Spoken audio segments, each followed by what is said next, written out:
Tara mga kasangkay, matuto ng iba't ibang kalaman dito sa pag-construction. Mapapansin nyo nga po dito mga kasangkay. Nilalagyan niya ng design yung kanyang flooring pero meron siyang molding dito na pattern mga kasangkay. Mapapansin nyo nga po, nilalagay niya muna yung kanyang molding at pagkatapos nilalagyan niya po ng halo, semento at buhangin po. Napakaganda ng kanyang idea na ito mga kasangkay.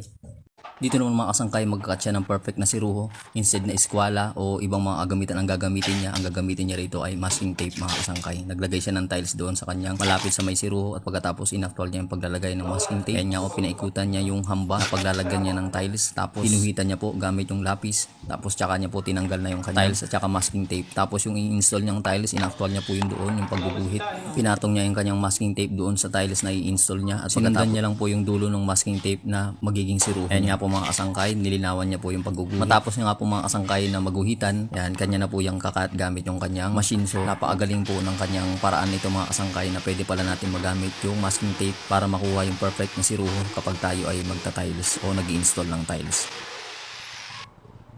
Kaya na nga po mga sangkay, naglagay na siya ng adhesive dyan at pagkatapos inactual niya na yung tiles. Napakagaling po ng kanyang paraan na ito mga kasangkay, perfect.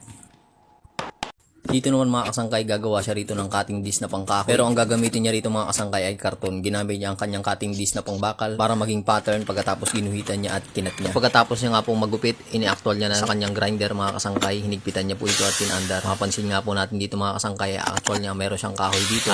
Kinat niya na po yung kanyang kahoy. Makikita po natin na kagamit-gamit yung karton na iyan. Napakagaling po ng kanyang paraan dito mga kasangkay. Pwede po natin ito gayahin kung wala tayong lagaring kahoy. Dito naman mga kasangkay, mapapansin natin magkakat siya dyan ng siruho pero ang gagamitan dito mga kasangkay ay lagaring bakal.